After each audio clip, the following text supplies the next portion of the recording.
জামিনে মুক্তি পাচ্ছেন শীর্ষ সন্ত্রাসীরা, আর মুক্তির পরপরই বাড়ছে অপরাধের মাত্রা। জুলাই গণ অভ্যুত্থানে রাজনৈতিক পট পরিবর্তনের পর আধিপত্য বিস্তারে সক্রিয় হয়ে ওঠেন তারা। ৫ আগস্ট পরবর্তী সময়ে মনোবল ভেঙে পড়ে আইন শৃঙ্খলা বাহিনীর সদস্যদের, আর এই সুযোগটি কাজে লাগায় সন্ত্রাসীরা।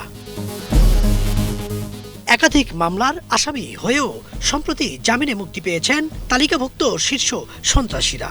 আইন শৃঙ্খলা বাহিনীর তথ্য বলছে, জামিনে বের হওয়ার পরই কেউ কেউ আবার জড়িয়ে পড়ছেন চাঁদাবাজি, দখল ও সহিংসতায়। মামুন, রনি এবং ইমন তারা একসময় এক দলভুক্ত ছিল। সন্ত্রাসী ইমনে একসময় রনি এবং মামুন তারা সব একই গ্রুপে ছিল, এটা আমরা প্রাথমিকভাবে জানছি। এখন আমরা তাদেরকে ধরে নিয়ে এসেছি, এটা আন্ডার ইনভেস্টিগেশন। যদি কেউ শীর্ষ সন্ত্রাসী এরকম আরও কেউ যদি জড়িত থাকে, সেটা আমরা তদন্তের মাধ্যমে অবশ্যই নিয়ে আসবো। এখন অব্যাহত আছে, আমরা সবাইকে তাদের অবস্থান এবং তাদের কার্যকলাপ সম্বন্ধে মনিটর করতেছি এবং তাদের বিষয়ে আমরা খোঁজখবর রাখতেছি। এটা তো রাখতেই হবে। এরই মধ্যে গেল শুক্রবার তরুণ রাজনীতিবিদ ইনকিলাব মঞ্চের মুখপাত্র ও ঢাকা ৮ আসনের স্বতন্ত্র প্রার্থী শরীফ ওসমান হাদিকে হত্যার উদ্দেশ্যে গুলি করে সন্ত্রাসীরা। এতে গুরুতর আহত হয়ে হাসপাতালে চিকিৎসা নিচ্ছেন তিনি। কারে বান্ডিল টাকা ছেড়ে আমার জামাইকে নিয়ে আসবো। যখন দেশের নিরাপত্তা ব্যবস্থা নড়বড়ে, ঠিক সেই সময় শনিবার জামিন পেয়েছেন চট্টগ্রামের আলোচিত আরেক শীর্ষ সন্ত্রাসী সাজ্জাদ হোসেন ওরফে ছোট সাজ্জাদ ও তার স্ত্রী শারমিন তামান্না।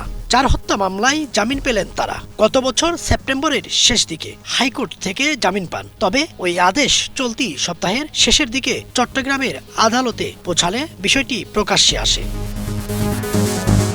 বর্তমানে সাজ্জাদ রাজশাহী কেন্দ্রীয় কারাগারে এবং তার স্ত্রী তামান্না ফেনী জেলা কারাগারে রয়েছেন। গত মাসে তাদের চট্টগ্রাম কারাগার থেকে ওই 2 কারাগারে স্থানান্তর করা হয়।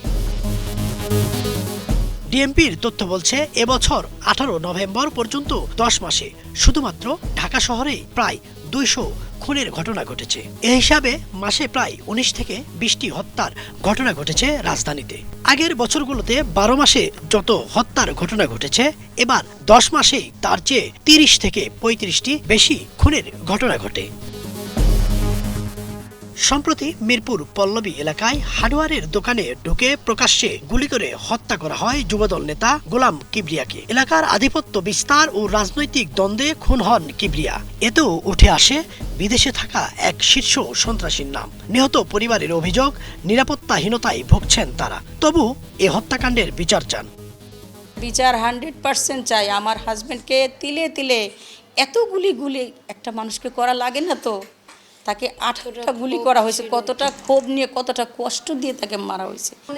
আমি মৃত্যু না দেখা আমি মরতে চাই না। রব্বুল আলামিন, তুমি আমার মৃত্যু দিও না এদের। কেউ কোনো বিপদে ফোন দিছে, দ্বারা আসতেছি। কেউ 5 আগস্টের পর অনেক চাঁদাবাজি হয়েছে, সে করতে দেয় না। এটাই তার কাল ছিল, সে কেন করতে দেয় না। গত মাসে 28 বছরের পুরনো একটি হত্যা মামলায় হাজিরা দিয়ে ফেরার পথে প্রকাশ্যে খুন হন শীর্ষ সন্ত্রাসী তারিক সাইদ মামুন। এদিন তিনি প্রতিপক্ষ সন্ত্রাসীদের টার্গেট কিলিংয়ের শিকার হন। সিসি ফুটেজে দেখা যায়, প্রাণ রক্ষায় মামুন পেছন ফিরে দ্রুত হাসপাতালে প্রবেশের চেষ্টা করেন, কিন্তু শেষ রক্ষা হয়নি। দুর্বৃত্তরা খুব কাছ থেকে তাকে লক্ষ্য করে একের পর এক গুলি চালান। অভিযোগ, আরেক শীর্ষ সন্ত্রাসী ইমনের পরিকল্পনায় ঘটে এই হত্যাকাণ্ড। অপরাধ বিশেষজ্ঞরা বলছেন, জামিনে মুক্তির পর পর্যাপ্ত নজরদারি না থাকায় অপরাধীরা আবার সক্রিয় হয়ে উঠছেন। শীর্ষ সন্ত্রাসীরা কারাগারে থেকেই নানা ধরনের অপরাধ পরিস্থিতি নিয়ন্ত্রণ করেন, অপরাধের নানা পরিকল্পনা তারা করে থাকেন। আবার জামিনে বের হয়ে এসে কিংবা 5ই আগস্টের এই প্রসঙ্গ বা গণঅভ্যুত্থানের সূত্র ধরে অনেকেই কারাগার থেকে পালিয়েছে, যারা এই এখন যে সংঘাত সহিংসতা কিংবা বিভিন্ন ধরনের হত্যাকাণ্ড সহ অপরাধ পরিস্থিতিকে তারা নানাভাবে বাড়িয়ে তুলছে এবং তাদের এই অপরাধমূলক তৎপরতার কারণে সাধারণ মানুষের মধ্যে আতঙ্ক বিরাজ করছে। আইন শৃঙ্খলা পরিস্থিতি স্বাভাবিক হওয়ার প্রশ্নেও কিন্তু নানা ধরনের অনিশ্চয়তা কিংবা এক ধরনের অস্থিতিশীল অবস্থা দীর্ঘমেয়াদী হচ্ছে। অপরাধ দমনে নীতি নির্ধারকদের সিদ্ধান্তের অপেক্ষায় এখন সাধারণ মানুষ। ইদ্রিস আলম, বাংলা ভিশন, ঢাকা।